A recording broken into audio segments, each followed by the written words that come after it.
pour toi que je chante. Toi qui l'as tant mérité. Juste une mélodie pour donner l'espoir à tous ceux qui se retrouvent en criant vers le ciel. Dieu nous entend.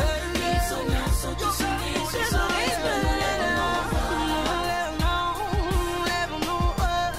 Sur ce rythme,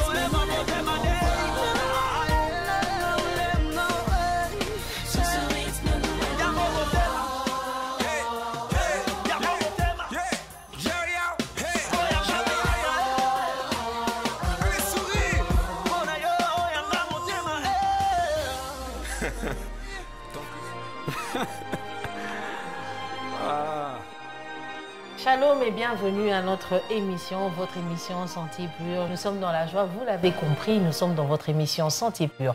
Votre émission pour les jeunes, par les jeunes, avec les jeunes.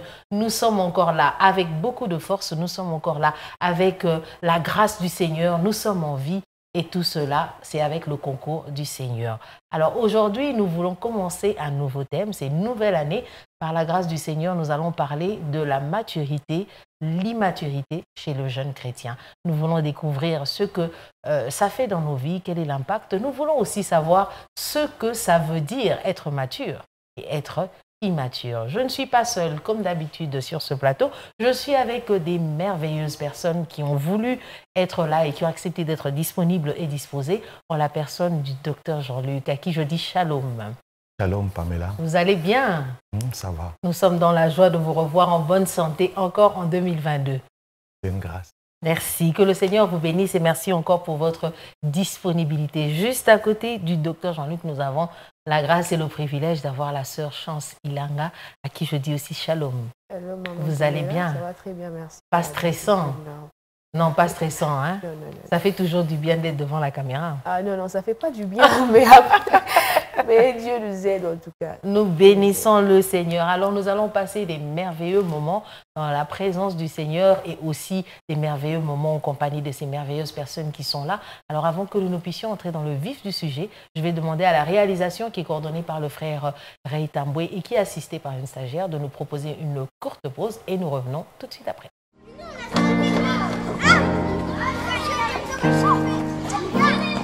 De retour sur ce plateau après cette pause que nous a proposé le frère Ray Tamboué.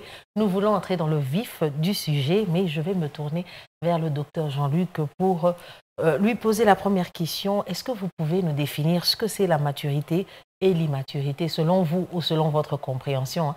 Parce que c'est bien d'avoir le dictionnaire comme référence, mais des fois on comprend des mots de nous-mêmes, hein, et à notre manière. Alors on aimerait quand même savoir comment vous comprenez ce mot maturité et immaturité. Merci beaucoup pour la question.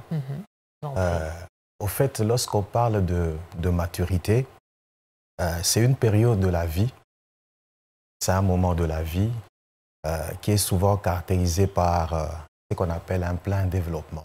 Okay. C'est-à-dire, l'on constate que la personne a atteint un certain niveau, une certaine progression, et cette personne manifeste cela dans des domaines assez variés. On peut parler du domaine affectif, du domaine intellectuel, du domaine psychologique, sur le plan émotionnel, sur le plan professionnel, sur le plan spirituel, physique, sur le plan humain. Et quand la personne, dans ce travail de maturation, a atteint un certain développement, un certain épanouissement, on parle de maturité. Et lorsque nous parlons, nous insistons sur le plein développement, on veut simplement dire que la personne suit une certaine évolution qui est assez normale et qui atteint un niveau assez complet. Okay. C'est-à-dire, l'on constate que la personne se stabilise, devient de plus en plus équilibrée. La personne se place à un niveau tel qu'elle est capable de prendre des choix, de prendre des responsabilités, être capable d'engager un certain nombre de ses résolutions et de ses décisions. Et l'on comprend que nous avons affaire à quelqu'un qui a toute la tête sur les épaules et qui comprend son environnement, qui sait facilement faire face à tout ce qui pourrait surgir autour d'elle. C'est un peu ça, si l'on peut se permettre de façon succincte, parler de maturation, de maturité, si vous voulez. Alors, l'immaturité, comment vous la défendez? C'est le contraire de tout ce que vous avez dit. Bon, d'une certaine façon, oui, si on peut le dire ainsi. Mais je crois que si l'on parle d'immaturité, on sous-entend que la personne, à un certain niveau de son développement, à un certain niveau du processus, s'est arrêtée à un certain niveau. C'est-à-dire, elle n'atteint pas le but. Ou si vous voulez, la personne n'arrive pas à l'épanouissement le plus total. Elle n'arrive pas à cette solidité, à cette stabilité dans sa foi, à cette stabilité dans les valeurs qui appartiennent à son épanouissement. C'est-à-dire, quand on parle d'immaturité, c'est-à-dire la personne, comme je l'ai dit tantôt, ne suit pas cette évolution. Elle est en face de certaines situations qu'elle devrait, en principe, à l'âge qu'elle a, être capable de prendre les meilleures décisions possibles, mais elle n'y arrive pas parce que peut-être au niveau de ses émotions, peut-être au niveau de sa spiritualité, la personne n'est pas encore arrivée à la dimension qu'il faut pour prendre les décisions qu'il faut. Donc, lorsqu'on parle d'immaturité, on sous-entend que la personne s'est arrêtée à un certain niveau. Elle n'a pas continué à évoluer. Elle n'a pas continué à atteindre un certain objectif, à atteindre un certain but. C'est un peu ça. Comme vous le savez, merci Dr Jean-Luc, Sentier Pur est une émission qui promouvoit les valeurs chrétiennes, puisque le Dr Jean-Luc a parlé des valeurs qu'on n'arrive pas à atteindre, qu'on a comme objectif et but. C'est ça l'immaturité. Nous nous tournons vers notre cher jeune, Chancy Langa. Alors, comment vous définissez la maturité et l'immaturité? Ok, alors je commence par la maturité. Comme le docteur Jean-Luc l'a dit tout à l'heure, la maturité, c'est en fait l'état d'une personne mûre. En fait. Donc, le moment où une personne atteint un développement complet. Ouais, alors, c'est un moment où on est capable, où on devient capable de prendre des décisions nous-mêmes. Un moment où on est capable de gérer nos émotions, de savoir parler aux autres, savoir quoi dire, quand le dire et comment le dire. Et pourquoi le dire. Pourquoi aussi, si je peux ajouter cela. Après, ce qu'il faut savoir aussi, c'est que la maturité, normalement, on attend de ce genre de choses, on attend qu'une personne âgée, en fait, normalement, puisse faire part de ce genre de choses, de la maturité, en fait. Mais malheureusement, la maturité n'est pas liée à l'âge, en fait. Parce qu'on peut être grand. Il y a des grandes personnes, 30 ans, 40 ans, 25 ans, mais qui ne savent pas prendre de décisions elles-mêmes. Ils recourent encore aux parents, qui ne savent pas gérer leurs émotions, qui ne savent pas comment parler aux autres, par exemple. C'est aussi un signe, en fait, de maturité. Et directement, j'entre en parlant aussi de l'immaturité, c'est que le docteur Jean-Luc l'a dit tout à l'heure, l'immaturité, c'est tout le contraire de la maturité. En fait, quand on est immature, on ne sait pas, comme je l'ai juste dit là, on a un certain âge, mais on ne sait pas prendre nos décisions nous-mêmes. Par exemple, quelqu'un de 30 ans qui appelle encore maman pour lui dire qu'est-ce qu'il doit faire dans sa vie, ce n'est pas la maturité, ça, en fait, c'est l'immaturité. C'est-à-dire que non seulement on peut tourner en rond en étant immature, mais on peut aussi régresser en étant immature. Donc, on n'avance pas, on n'atteint pas cet état-là mûr.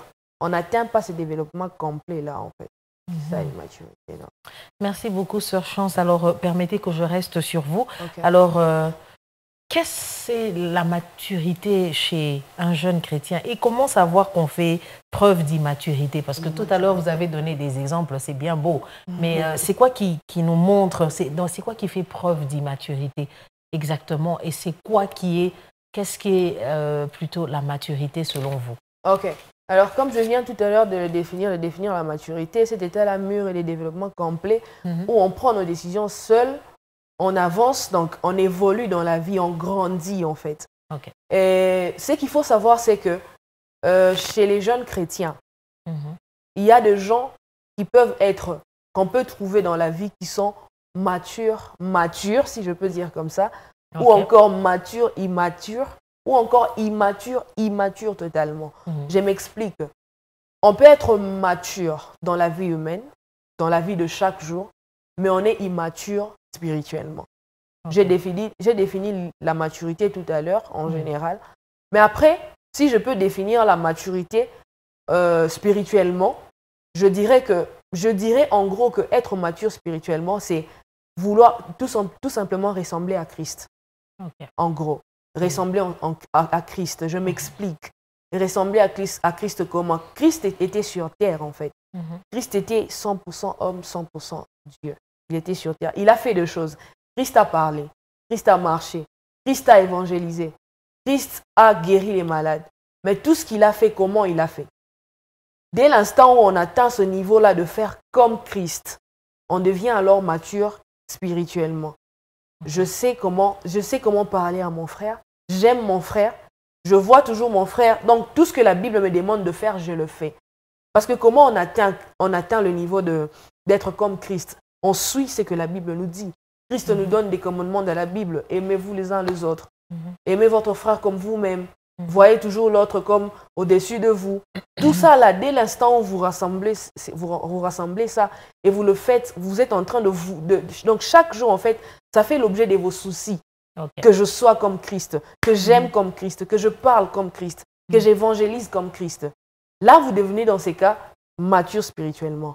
Maintenant, comme j'ai dit, on peut être mature, ou mature, immature, ou même immature, c'est que il y a des gens qui peuvent être, il y a des hommes de Dieu, croyez-moi, qui peuvent être un grand pasteur. Il prêche très bien, très très bien. Mais en fait, il prêche, mais il n'est pas mature spirituellement. Ou encore, il prêche, il est mature spirituellement, mais il est immature dans la vie courante, en fait. Humainement. C'est comme vous êtes en train de le dire, humainement. Comment il peut prêcher et être immature? C'est qu'il prêche le message, mais il n'est pas dans le message lui-même. Prêcher le message, donc il prêche le message, lui-même n'est pas le message. Donc, il vient dire aux gens, aimez-vous les uns les autres, mais lui-même, il n'aime pas. Cette personne est immature d'abord spirituellement. Après, si on va encore dans la vie humaine, vous voyez qu'il y a un pasteur là, il ne sait pas gérer les émotions, il ne sait pas parler aux gens, il ne sait pas comment faire les choses de lui-même. Il faut toujours qu'il puisse appeler des gens pour faire des choses à sa place. Tout ça là. Là maintenant, on entre encore dans l'immaturité humaine en fait. Donc, en gros, je suis en train de dire que c'est possible d'être mature spirituellement et immature dans la vie humaine, tout comme c'est possible d'être immature partout. Donc, on reconnaît un immature, comme je l'ai dit, je rentre encore au début, par le fait que celui-ci n'a pas atteint ce développement complet-là. Celui-ci ne sait pas... Cette étape de maturation, comme l'a dit. Exactement, exactement. Cette personne ne sait pas faire les choses d'elle-même déjà, c'est très important. Une personne qui ne sait pas prendre les décisions. Imaginez-vous, vous êtes à l'extérieur, vous êtes un grand homme de Dieu. Et puis vous êtes quelque part, on vous a invité et il y a un choix à faire. Mais parce que vous êtes immature, vous ne savez pas faire le choix vous-même. Non mais attendez, d'abord j'appelle ma mère. C'est pas intéressant. C'est pas du tout intéressant. Donc c'est un peu ça en fait. Merci beaucoup Sœur Chance. Alors je me tourne rapidement vers Dr Jean-Luc. Alors qu'est-ce la maturité chez le jeune chrétien et comment savoir qu'on fait preuve d'immaturité chez le jeune chrétien? La maturité chez le jeune chrétien, au fait, je prendrai un verset dans la parole de Dieu. Quand vous lisez dans l'évangile de Luc, le chapitre 2, le tout dernier verset, la Bible dit « Et Jésus croissait, et en sagesse, en stature, et en grâce devant Dieu et devant les hommes. » En fait, le jeune chrétien, il est né. Il devient un enfant, il devient un bébé, il grandit, il atteint de l'âge.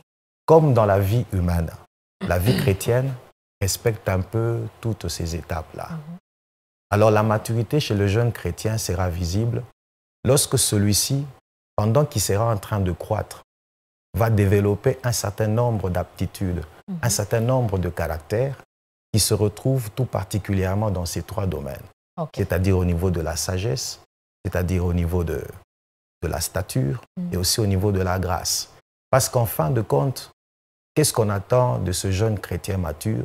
C'est qu'il soit capable de se tenir devant Dieu et devant les hommes. C'est-à-dire qu'il soit capable d'être responsable, qu'il soit capable d'être maître de lui-même, d'être capable de prendre un certain nombre de choix et de décisions par lui-même. Et cela, pour qu'il arrive à ce stade-là, qu'il soit capable de manifester ce type de comportement, il faudrait qu'il soit celui qui a eu le temps de croître sur le plan de la sagesse. Et si on parle sur le plan de la sagesse, c'est-à-dire sur le plan psychologique, dans sa manière de réfléchir, de percevoir le monde qui l'entoure. Il faut qu'il puisse franchir un certain cap. Et si on parle de la stature, on voit aussi, c'est vrai, sur le plan physique, on voit aussi sur le plan humain, sa stature, c'est visible, ça se voit. Vous sentez que la personne est arrivée à une certaine dimension, on peut se permettre de se marier. On ne va pas se marier si le corps ne s'est pas développé d'une certaine manière. Il y a certaines choses qu'il faut remplir. Et puis sur le plan de la sagesse, sur le plan de la grâce, c'est-à-dire, c'est pratiquement ce qu'on appelle de la maturité spirituelle. C'est-à-dire la personne qui court derrière la stature parfaite de Jésus-Christ atteint un certain niveau parce que nous ne l'atteindrons pas. Mais nous courons pour être comme. Nous y allons chaque jour. C'est un travail de remise en question de chaque jour, de travail. Alors celui-là qui est en train de croître de cette façon-là, qui est en train de se laisser guider par l'Esprit, et ça c'est très important à noter, il est guidé par l'Esprit, il est guidé par le Saint-Esprit qui l'amène à atteindre cette dimension-là. Parce que voyez-vous, lorsque l'on devra rendre compte devant Dieu, devant les hommes, il faudrait que lorsqu'on vous observe, qu'on regarde le jeune chrétien, que l'on se rende compte que ce monsieur, dans ce qu'il est en train de faire, dans la tâche qu'il est en train de remplir, que la personne est à la place où elle devrait se trouver. Et la manière dont elle maîtrise sa façon de parler, de comprendre son entourage, de maîtriser son langage, de gérer ses émotions, comme l'a dit la sœur Chance. Donc tout ça, ça entre en compte. D'être capable, par exemple, un problème qui surgit, qu'est-ce qu'il faudra prendre comme décision? On voit qu'il a grandi sur le plan de la sagesse. On voit qu'il a grandi sur le plan de la grâce. Il sait gérer le ministère. Il sait prendre des sacrifices. Il sait comprendre le combat spirituel. Donc, il a une certaine dimension qui lui permet d'être responsable. D'ailleurs, j'anticipe, parce que je crois que je pourrai en parler un peu plus tard. Regardez, la Bible dit dans Ésaïe chapitre 9, le verset 5, la Bible est en train de dire que Dieu, un enfant nous est né, mais un fils nous est donné. Ça veut dire qu'autrement, ça veut dire un enfant, il est né. Mais Dieu n'a pas pris le risque de donner au monde un enfant. Dieu a donné au monde un fils, c'est-à-dire un enfant qui a atteint une certaine maturité. Et un fils, quand vous lisez l'épître de Paul aux Romains, il dit quelque part que ceux qui sont conduits par l'Esprit de Dieu sont fils de Dieu. Vous savez, lorsque nous recevons la parole de Dieu, nous devenons des enfants de Dieu. Mais quand nous commençons à suivre ce progrès, cette progression vers la maturité, avec le lait de la parole de Dieu, la nourriture solide qui suivra plus tard, on devient des hommes faits. On devient des personnes capables par soi-même de prendre un certain nombre de décisions et surtout de répondre de ça. Et ça manque dans beaucoup de jeunes chrétiens. Être capable d'assumer les choix que j'ai pris. Être capable d'assumer les décisions. Être capable de répondre de mes actions. Être capable de justifier le pourquoi de ce que je viens de faire. Pourquoi je parle ainsi? Vous savez, dans un immature, on constate ce fait-là de lancer la boule à quelqu'un d'autre. Non, je suis pour rien. C'est à cause de lui. Tandis qu'une personne, voilà, Adam, le premier homme, a fait preuve d'une forte immaturité.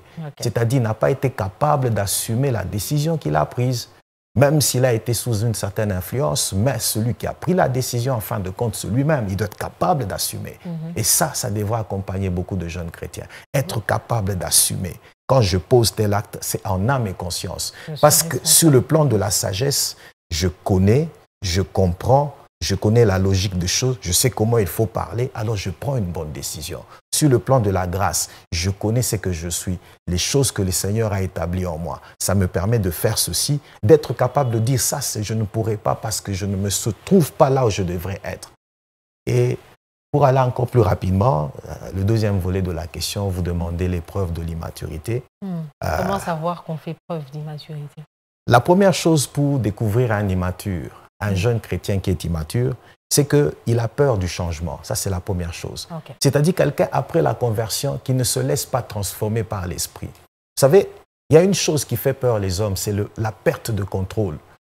Contrôler sa vie, maîtriser ce qui se passe. Quand vous lisez la Bible, Jésus est en train de dire à Pierre ceci. Il lui dit, quand tu étais jeune, tu allais où tu voulais. Tu te sens toi-même les reins et toi-même tu vas où tu veux. Mais quand tu seras vieux, c'est-à-dire quand tu deviendras mature, quelqu'un d'autre le fera à ta place et il va t'amener pas forcément là où tu veux. Ça veut dire, la peur du changement, la peur de se laisser guider par le Saint-Esprit, la peur de te faire sortir de sa zone de confort, d'accepter de faire face à ce nouveau type de vie, à cette nouvelle révélation de ce que Christ voudrait bâtir en nous. Et ça, c'est dans beaucoup de personnes immatures. Et la deuxième chose, c'est que l'on peut découvrir un immature, c'est que c'est une personne qui ne se connaît pas. Cette personne ne se connaît pas. Voilà, elle n'a pas cette capacité à connaître, à se reconnaître. Elle n'a pas cette prise conscience de qui elle est, quelle est son identité.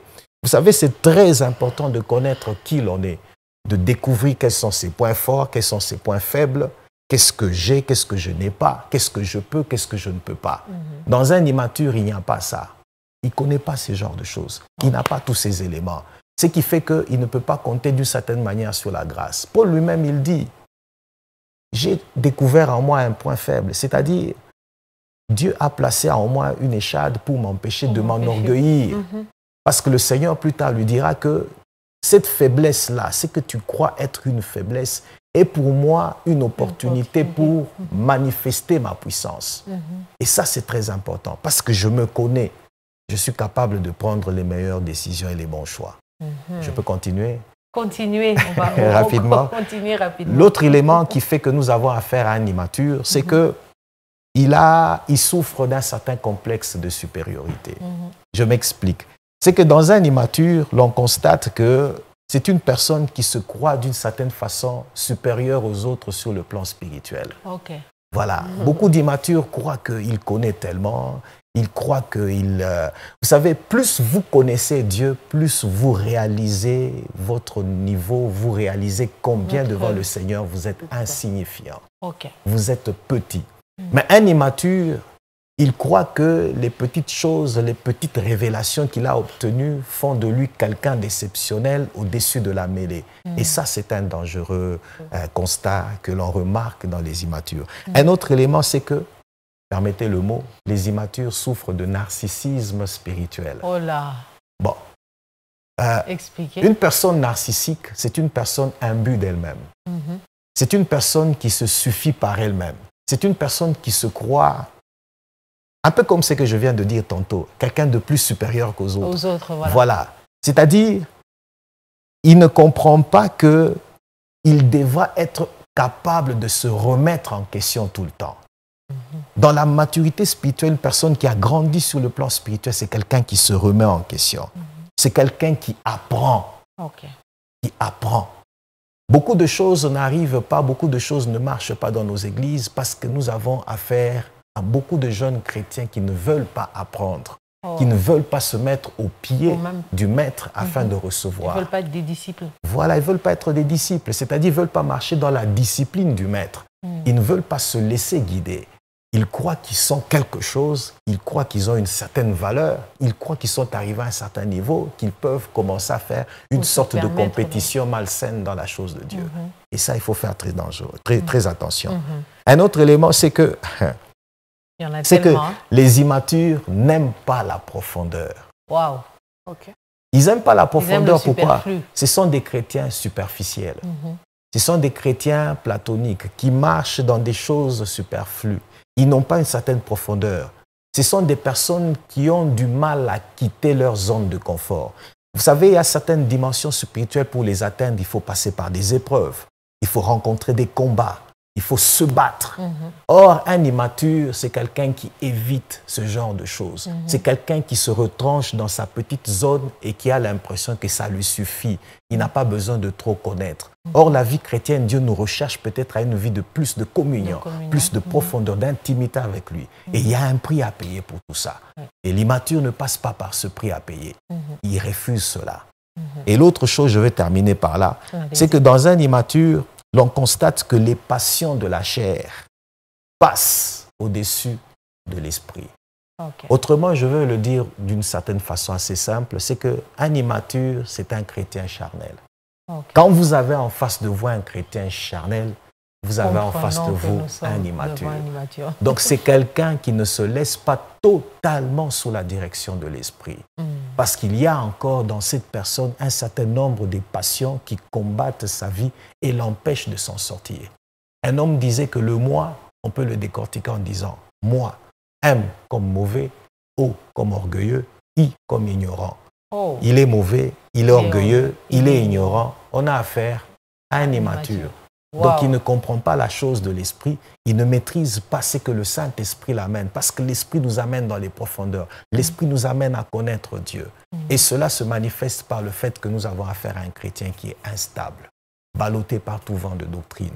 Il n'est pas stable dans sa foi, il n'a pas un fondement solide, parce que ce chrétien-là est encore attiré par les vagues de la chair qui l'amènent à gauche et à droite. Un peu ça, c'est que je peux donner comme un certain nombre d'épreuves pour que l'on puisse se rendre compte qu'on a affaire à un... Merci beaucoup, docteur Jean-Luc. Waouh! On comprend que vous êtes docteur en parole. Et nous bénissons le Seigneur pour cet exposé. C'était important. Le temps nous fait défaut. Nous allons encore demander à la réalisation de nous proposer une pause et nous allons revenir tout de suite après avec les quelques questions qui nous restent, bien sûr. Alors, si la réalisation est prête, nous prenons cette pause.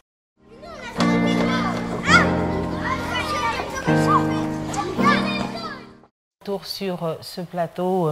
Après cette pause que nous a proposée la réalisation, il y a tellement de choses à dire sur la maturité, l'immaturité. On pourrait faire tout un séminaire ou 50 émissions. On est en train de parler de cela, mais nous bénissons le Seigneur parce que nous n'allons pas nous arrêter là. Il y a encore d'autres émissions qui pourront suivre par rapport à la maturité et l'immaturité. Alors, je vais rester vers vous puisque c'est vous qui avez répondu en dernier, docteur Jean-Luc. Y a-t-il un lien entre la maturité spirituelle et humaine et la maturité spirituelle et humaine? Je m'explique. Alors, tout à l'heure, en vous expliquant, parce que votre exposé était tellement bien, que je me posais des questions. Je me suis dit, mais s'il parle de maturité spirituelle, ça veut dire qu'il y a une maturité humaine, puisque vous avez évoqué le verset de Jésus où on dit il croissait en stature et toutes ces choses. Donc, il y avait des choses qui avaient attrait à l'humanisme et il y en avait d'autres qui avaient attrait à la spiritualité. Est-ce qu'il y a un lien entre les deux? Bien sûr qu'il y a un lien entre les deux. Vice-versa, pour l'immaturité spirituelle et humaine comme maturité aussi. Il y a un lien entre les deux. Parce que, voyez-vous, nous avons affaire à un tout. Il y a plusieurs compartiments. Au fait, dans la maturité, qu'est-ce que l'on pourchasse? On pourchasse à établir un certain équilibre entre les différents compartiments. Nous avons le compartiment émotionnel, nous avons le compartiment psychologique, nous avons le compartiment spirituel, nous avons le compartiment professionnel. Tout ça, vous mettez ensemble, il faut que ça puisse se retrouver dans un certain équilibre. Donc, d'une certaine manière, ça communique comme des vases communicants. Donc, d'une manière ou d'une autre, l'un a de l'impact sur l'autre. Donc, tous ces aspects-là ont une certaine communication entre eux. Qu'est-ce que je dirais, par exemple? Par exemple, quand vous prenez la vie chrétienne évolue pratiquement dans sa façon dont on l'explique. Comme la vie humaine. La vie humaine, on est quelque part, on commence à grandir, on prend de l'âge, on commence à devenir adulte, on passe de l'enfance à l'adolescence, on devient une personne adulte. Mais quand vous regardez la vie chrétienne, c'est pratiquement la même chose. On naît, on commence à grandir, on devient bébé spirituel, on atteint un certain âge. Si dans la vie humaine, on pourchasse atteindre un certain nombre de valeurs pour être à même de prendre un certain nombre de choix et de décisions dans la vie. C'est-à-dire, on passe par l'apprentissage, les études, l'école, ça vous forge, ça vous forme, les conseils des parents, l'éducation. Tout ça, ce sont des éléments d'apprentissage qui vous amènent jusqu'à atteindre un certain idéal, qui vous donne une capacité d'être un homme dans la société, prêt à décider, à s'engager, à faire preuve de ses compétences. Mais quand vous prenez la vie chrétienne, c'est pratiquement le même cheminement. C'est-à-dire, on grandit, on devient un bébé spirituel, on commence à prendre le lait de la parole de Dieu, ça nous fortifie, ça nous fait découvrir le monde, nous découvrons qui nous sommes, qui est Dieu, qui est le Seigneur Jésus.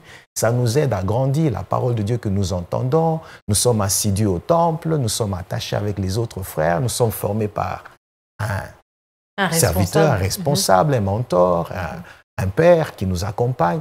Nous acquérons un certain nombre d'éléments qui deviennent comme des bases de notre doctrine. Ça nous forge, ça nous donne une foi solide et ferme.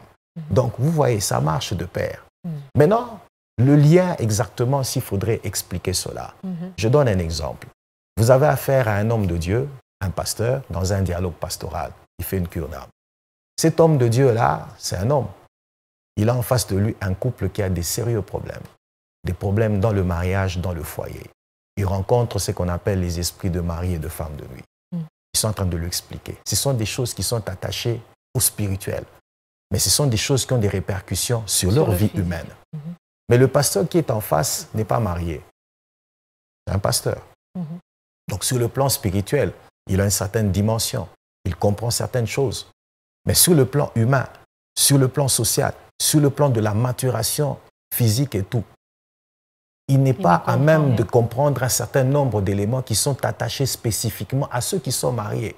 Nous retrouvons ce genre de déséquilibre. Donc des personnes, il est là, il est jeune pasteur, il ne veut pas se marier, il est là, il est tout content, il croit que sa vie, c'est une vie de star, il est là, il se permet de commencer à donner des conseils à des dimensions telles que ça devient difficile de faire comprendre aux autres. Il pourra très bien expliquer ce qu'il a lu dans les bouquins de théologie, il a grandi à gauche et à droite. Il peut très bien expliquer ce genre de choses. Mais a-t-il l'expérience? A-t-il la finition nécessaire? La touche qu'il faut pour apporter des réponses à ces personnes qui subissent ces choses parce qu'ils sont dans un mariage, ils vivent une vie à deux, que lui n'a aucune expérience. Et ça, c'est un véritable problème. Vous pouvez vous retrouver sur un jeune homme, un jeune chrétien. Sur le plan humain, cette personne n'a pas vraiment atteint une certaine dimension. Elle n'est pas capable, elle est encore sous tutelle, elle vit chez ses parents, on lui paye à manger, tout ça et tout. Elle n'est pas capable de s'autodéterminer dans la société. Mais Dieu a placé dans ce jeune homme un ministère puissant, des dons excellents. Et la personne, quand elle ouvre sa bouche, elle vous déclare des choses qui vous dépassent. Mais cette personne vit chez ses parents. Wow. Vous voyez? Alors ça crée un certain déséquilibre qui fait que la personne risque de manifester une certaine immaturité par le fait que son zèle risque d'être excessif. Exacerbé, parce qu'en cette personne, il n'y a pas une certaine tempérance, il n'y a pas le fruit de l'esprit qui accompagne une personne mature. Peut-être cette personne-là peut souffrir de ce qu'on appelle, elle n'a pas le contrôle de sa langue ou le contrôle de ses pensées. Parce qu'une personne mature peut contrôler ses pensées, peut gérer sa personne. Elle ne peut pas s'emballer, elle n'est pas impétueuse ou bien elle n'est pas animée d'une certaine fougue. Vous voyez les jeunes d'aujourd'hui, ils ont un zèle. Non, nous sommes des fous de Dieu. Nous brûlons du Seigneur. Le Saint-Esprit descend. Il faut agir. Cette personne souffre, il faut. Mais il y a le milieu. Il y a la personne qui est en face de toi. Il y a tout ça qui entre en jeu. Vous voyez un peu. Donc, on a besoin de cet équilibre entre le développement, la maturité humaine et la maturité spirituelle. Hein, je peux m'arrêter là. Il y a beaucoup de choses à dire, mais on s'arrête d'abord là. D'accord. Merci beaucoup, Dr Jean-Luc. Alors, Sœur Chance, nous voulons aussi vous écouter. Est-ce que vous pensez brièvement, en 1 minute 30, est-ce qu'il y a un lien? Bien sûr, comme le docteur l'a juste dit. Décidément, le docteur. Ouais, il est en train d'anticiper tout. Hein. Alors, il y a un lien, bien sûr. Comme il a dit, comme on naît, on grandit et on meurt physiquement, on naît, on grandit et on meurt aussi spirituellement. Mais après, ce n'est pas parce que je veux naître, je grandis et je meurs physiquement que tout cela va se faire au même moment que le spirituel et vice-versa. Il y a des gens qui sont en vie, mais qui sont morts spirituellement. Spirituellement morts. Pourquoi? Parce qu'il n'y a pas eu balance, en fait. Il n'y a pas l'équilibre. Il n'y a pas eu équilibre de ces deux vies-là, si je peux bien dire. Je suis souvent désolée de voir, il y a certains frères, je donne un exemple, je suis souvent très désolée de voir qu'il y a certains frères chrétiens, très spirituels même, peut-être pasteur même quelque part, oui, ou responsable d'intercession quelque part dans une église, mais qui vous allez rencontrer dans la vie très impoli. Très impoli. Sans manière. Ça existe, c'est possible. Je rentre encore avec ce que je dis au début, en fait. C'est pourquoi nous avons maintenant besoin de balancer, en fait, les deux vies pour marcher dans l'équilibre, en fait. Vous voyez, pour marcher dans l'équilibre, tel je grandis, je mûris dans la vie humaine, sociale, je sais gérer mes émotions et tout, tel je dois aussi faire en sorte que je puisse grandir et mûrir dans la vie spirituelle. Je ne peux pas seulement savoir... Travailler l'un en laissant l'autre. Exact. Je ne peux pas seulement me dire, moi je déchire la Bible, mais je ne déchire pas les émotions. C'est-à-dire que n'importe quelle émotion peut m'emporter, en fait. Donc, ils sont ballottés à tout vent. Exactement, en fait. Merci beaucoup, Sœur Chance, pour vos réponses. Le temps est vraiment jaloux de nous. Il y a tellement de choses. J'ai envie de passer beaucoup plus de temps, mais on doit respecter le temps. Ça fait partie aussi de la maturité, n'est-ce pas, docteur? Exact. Alors, la dernière question, vous allez répondre, mais on va anticiper parce que vous allez aussi donner en même temps un conseil à ceux qui sont en train de nous suivre. Et puis, nous allons chuter avec le docteur Jean-Luc. Est-ce que vous pensez que nos fréquentations peuvent-elles impacter ou influencer notre maturation ou notre maturité et notre immaturité? Est-ce que les gens que nous fréquentons, qui sont autour de nous, peuvent avoir un impact ou une influence sur notre maturité et immaturité? Je le pense trop même. L'assurance avec laquelle vous Je parlez. le pense trop même, en fait. Moi, je donne mon propre exemple. Je suis en train de faire mon stage professionnel à la radio Parole Éternelle. Je suis entourée des femmes exceptionnelles. Vous en faites partie d'ailleurs. Je suis entourée des femmes exceptionnelles. Je leur dis toujours, et je dis toujours aux gens qui m'entourent, même à la maison, ils savent. Ces femmes, vous me faites grandir chaque jour, en fait. Il y a des choses dans la vie que je ne savais pas. Mais je suis en train de l'apprendre avec vous. Juste à côté d'être, juste au fait d'être avec des femmes remplies de Dieu, remplies de bonnes manières. Donc des femmes équilibrées en fait. Ils sont justement dans le thème d'aujourd'hui en fait. Donc vous faites cette balance-là que nous sommes en train de demander aux autres de faire en fait. Et ça m'influence beaucoup. La Bible dit, les mauvaises fruits corrompent les bonnes mœurs. Je ne peux pas mettre une mangue pourrie là où il y a les bonnes mangues et je m'attends à ce que les autres mangues restent bons. Je crois que c'est quelque chose qu'on a vécu nous tous. Si je mets une mangue pourrie au milieu de bonnes mangues, je vais trouver dans 2 jours les autres mangues pourries aussi. Merci beaucoup, Sœur Chance. Alors, le conseil que vous donnez rapidement en 30 secondes. Si je peux dire quelque chose à quelqu'un aujourd'hui, ce qu'il faut savoir, c'est que la maturité, déjà, ce n'est pas un péché, mais c'est une qualité très indispensable qu'on doit avoir. Alors, ce n'est pas intéressant de voir une personne, un jeune ou même un papa, une maman, une jeune fille, être très mature spirituellement et être immature dans la vie courante. Ce n'est pas intéressant. Ce n'est pas non plus intéressant de voir une personne être très mature dans la vie courante, mais manquer Dieu. Ce que nous demandons aujourd'hui, ce matin, cet après-midi, c'est que nous puissions balancer en fait cette vie. Parce que si nous balançons cette vie, nous allons gagner des opportunités là où certains ne gagnent pas. La maturité apporte des postes que d'autres ont perdus ou ont échoué d'avoir à cause simplement du fait que je suis mature et que je balance ces 2 vies-là, la vie chrétienne et la vie courante. Je suis mature, je marche dans la maturité, je gagne des opportunités que d'autres ont échoué à avoir ou ont perdu. Merci beaucoup. Alors, je me tourne vers Dr Jean-Luc pour clôturer avec lui rapidement. Vous avez 1 minute 30. Pensez-vous que nos fréquentations peuvent-elles avoir une influence et un impact? Et puis, vous donnez aussi un conseil à ceux qui sont en train de nous suivre avant de clore l'émission. Merci beaucoup pour la question. Je pense, oui, nos fréquentations ont réellement un impact, une influence sur notre maturation, notre maturité.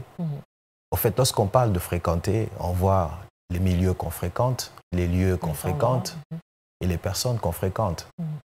La Bible dit quelque part dans Proverbe chapitre 27, le verset 17, la Bible dit « Le fer aiguise le fer ». Quand vous êtes à côté de quelqu'un, sans le savoir, consciemment ou inconsciemment, vouloir ou pas, vous êtes en train de prendre quelque chose de cette personne.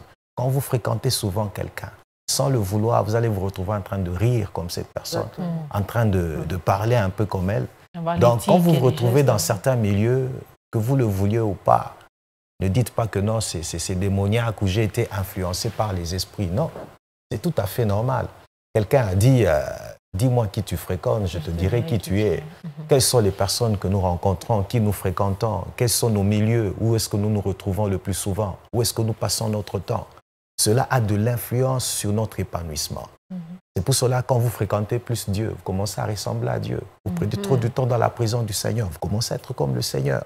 Quand vous recherchez sa parole, vous prenez du temps à venir à l'église, vous allez vous rendre compte que d'une manière ou d'une autre, l'Esprit de Dieu va commencer à façonner votre être de manière à ce que vous puissiez prendre la forme de la personne que vous fréquentez. Donc, d'une manière ou d'une autre, les fréquentations ont de l'impact, de l'influence.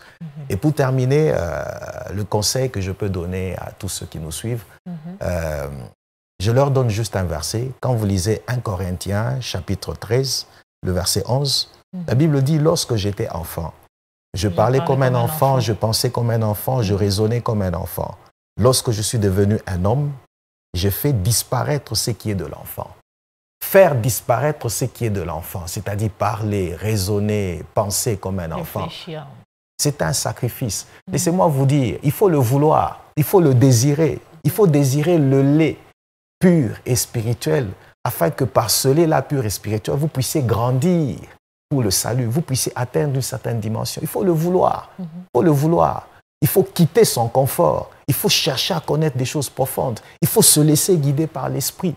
Donc, il faut manifester cette volonté-là de rechercher à atteindre cette dimension de maturation. Et c'est possible.